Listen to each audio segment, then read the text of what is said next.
When Green Becomes Tomatoes, Poems for All Seasons by Julie Fogliano, pictures by Julie Morstadt. Spring, March 20th. From a snow-covered tree, one bird singing, each tweet poking a tiny hole through the edge of winter and landing carefully, balancing gently on the tip of spring. March 22nd. Just like a tiny blue hello, a crocus blooming in the snow. March 24th.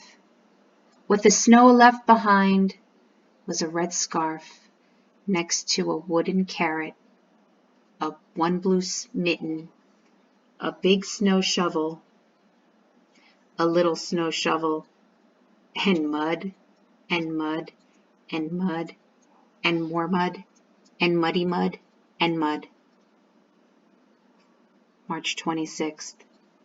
Shivering and huddled close, the forever rushing daffodils wished they had waited. April 3rd. Today the sky was too busy sulking to rain, and the sun was exhausted from trying, and everyone, it seemed, had decided to wear their sadness on the outside, and even the birds and all their singing sounded broken-hearted inside of all that gray.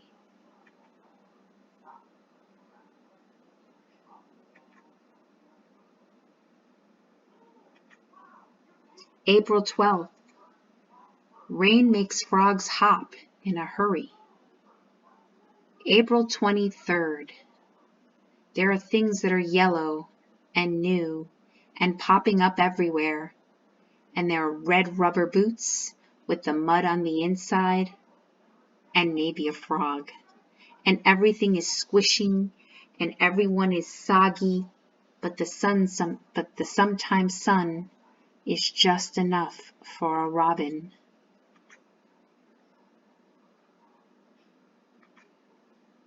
April 27th. Today, under a magnolia tree, I ran into a dachshund named Paul. He was very much a sausage, with paws and a nose. Poor Paul! If only he would look up for a second and notice the magnolias, with their pink and their white and their gentle flutters, he would soon realize that it's not so bad to be a dog tied to a tree in the shade when it's springtime and it's fluttering. May 6th. Everywhere is chirping, and now there's purple. May 10th. Lilac sniffing is what to do with the nose when it is May, and there are lilacs to be sniffed.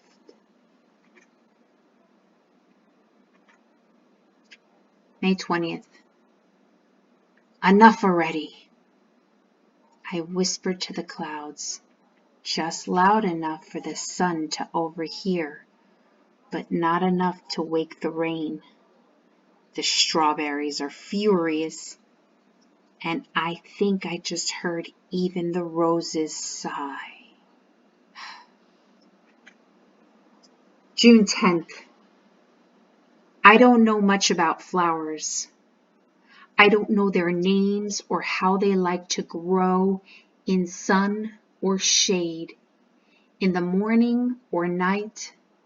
I don't know where they began or how they traveled by boat or by bird, and whether or not the rain makes them shiver or bloom.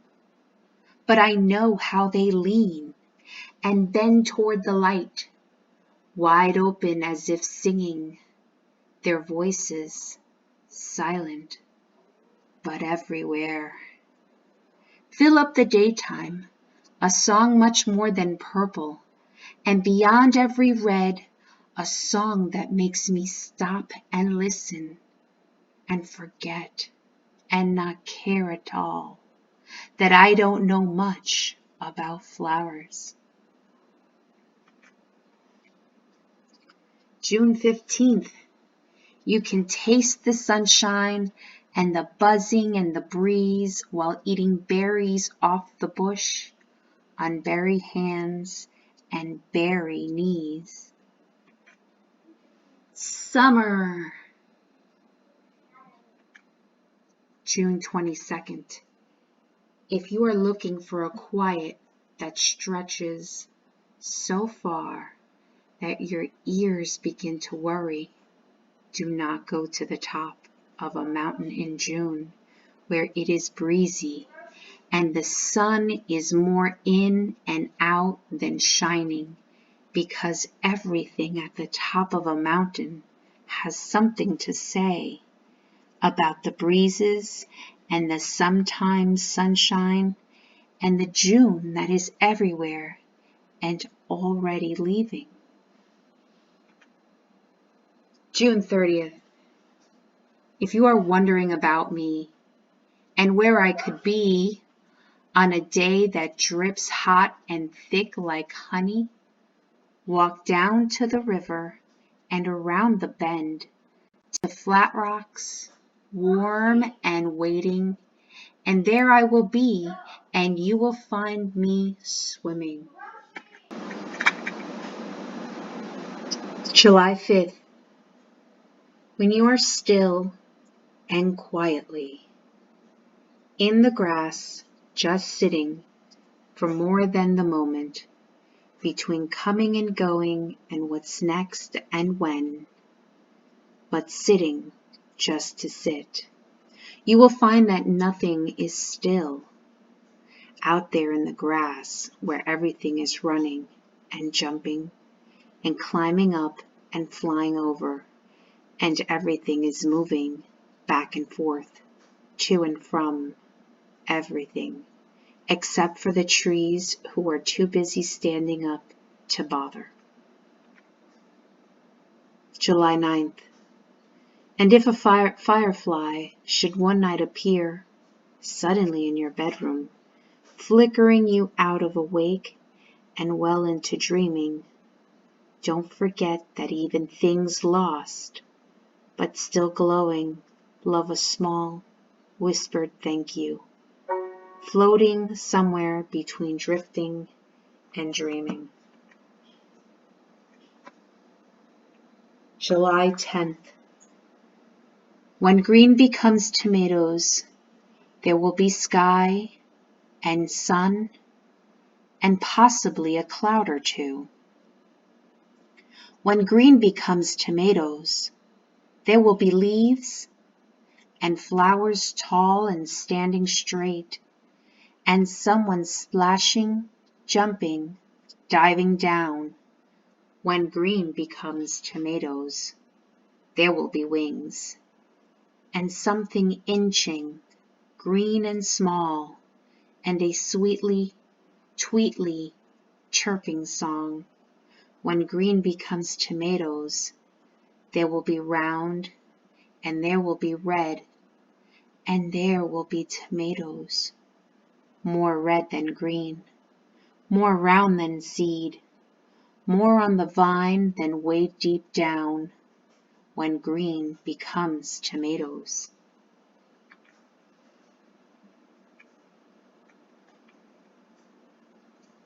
July 12th.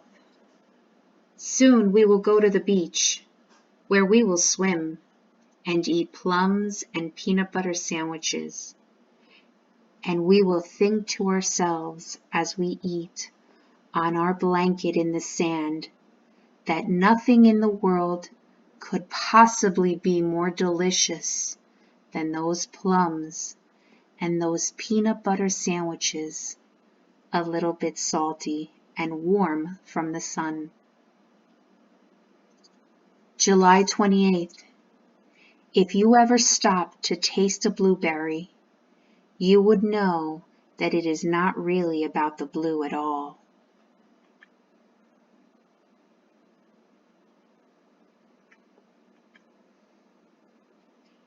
August 3rd. If you want to be sure that you are nothing more than small, stand at the edge of the ocean looking out. August 5th. The ocean can carry with outstretched arms, palms up and pushing forward, treasure to the shore, for buckets and pockets for taking home and holding and reminding of hot sand and sunshine, of jumping up and diving down, of castles built and washed away, of staring out and wondering where some things end and other things begin, and if there is a space in between, or just a slow and gentle fading. August 10th. Just one seagull flying by. Water, water, green grass, sky. August 30th. If you could take a bite out of the middle of this morning, it would be sweet and dripping like peaches, and you would need a river to jump in before a bee comes along and calls you a flower. September 10th. A star is someone else's sun, more flicker glow than blinding, a speck of light too far for bright and too small to make a morning.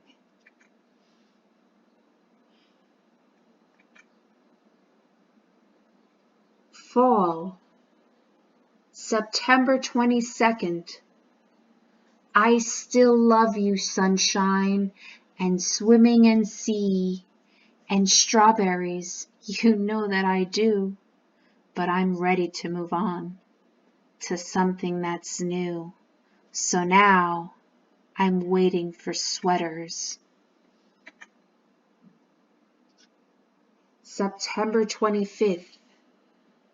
I like it here on this side of winter, where notebooks are new, apples are best, and freezing still feels far away, but not near enough to notice. September 30th. I will give you flowers, so perfect and blooming still. I will give you their pink and their purple, and I will give you butterflies who are anxious on already packing. I will give you these last few raspberries, and I will give you daylight, not all, but plenty. If you will give me orange and red and leaves that fall and sometimes twirl just once before floating, and if you will give me a reason for a fire to sit by and wait for spring.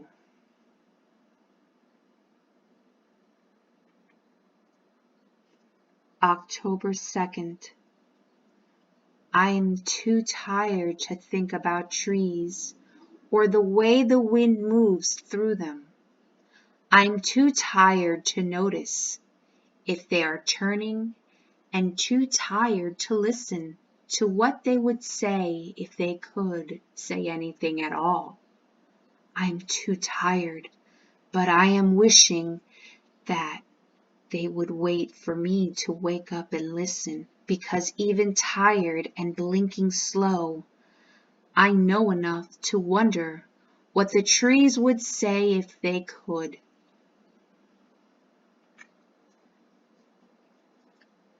October 5th. Green, yellow, green, yellow, red, orange, brown, squirrel, squirrel, chipmunk, bird, leaf float, leaf twirl, leaf down. October 15th. Because they know they cannot stay, they fade and fall, then blow away. Because they know they cannot stay, they leave and leave and leave.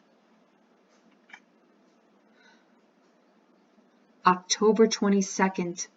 October, please get back in bed. Your hands are cold, your nose is red. October, please go back to bed. Your sneezing woke December. October 31st. Pumpkin sprout, pumpkin shoot, pumpkin leaf, pumpkin root. Pumpkin vine, pumpkin growing. Pumpkin wander, pumpkin going. Pumpkin orange, pumpkin winding. Pumpkin ready, pumpkin finding. Pumpkin pick, pumpkin scoop, pumpkin seeds, pumpkin soup. Pumpkin carve, pumpkin light. Pumpkin glow, pumpkin night. Pumpkin droop, pumpkin sink. Pumpkin mush, pumpkin shrink. Pumpkin toss, pumpkin out. Pumpkin someday, pumpkin sprout.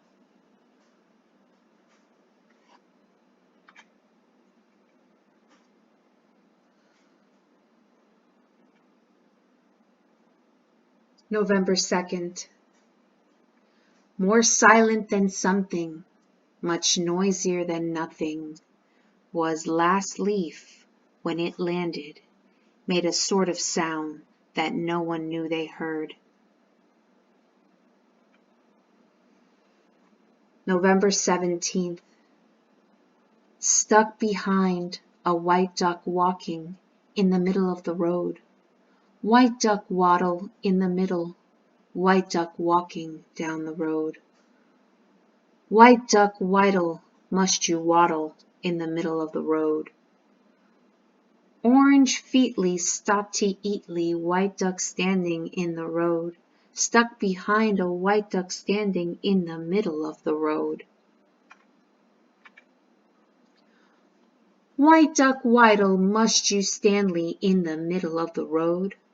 White duck hears a rush crunch lee, gray cat creeping down the road. White wings flaply, feetly runly, white duck running down the road. Stuck behind a white duck running in the middle of the road. Quickly, quackly, pondly, backly, no more white duck in the road.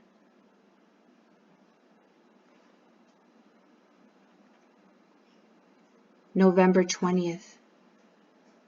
There is nothing left to bloom, or sprout, or bud, or grow. These showers will not bring you flowers at all. These showers are practice for snow. December 11th. When the orange is gone and the red is gone, and the pink and the yellow are gone and gone, and the green that stays is not just green, the green that stays is cold and alone. In a forest slightly bored, but not sad or worried, just waiting. Winter. December 21st. As if one day the mountain decides to put on its white furry hat and call it winter. December 29th. And I woke to a morning that was quiet and white. The first snow, just like magic, came on tiptoes overnight. January 5th. I would not mind at all to fall if I could fall, like snowflakes, more drift and swirl than tumble thump, more gentle float than ouch and bump. The most perfect way of all to fall is to fall and fall like snowflakes.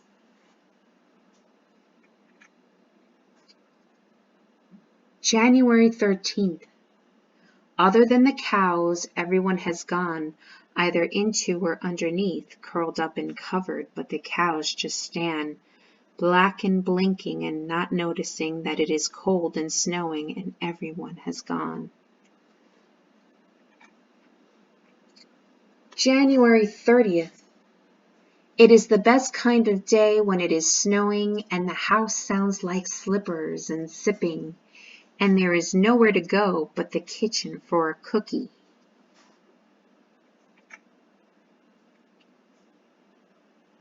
February 1st.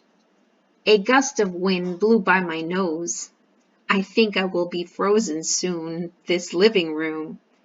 All cozy chairs and fireplace has some real explaining to do. February 3rd. With snowy arms sagging, the spruce seemed to know that beautiful outweighs the snow.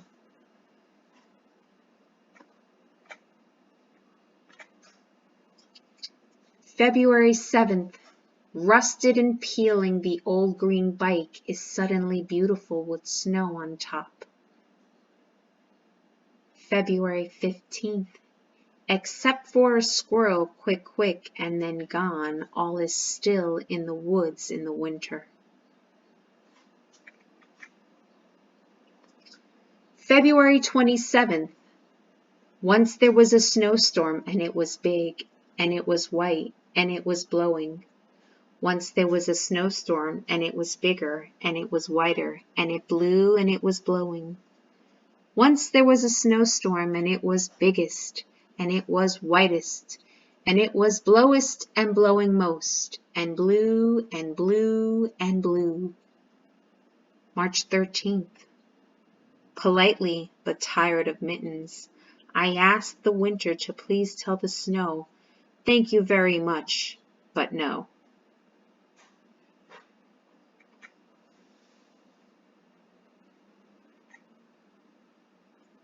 March 20th.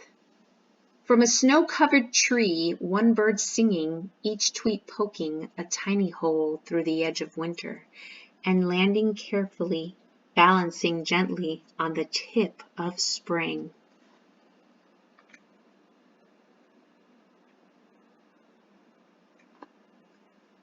The end.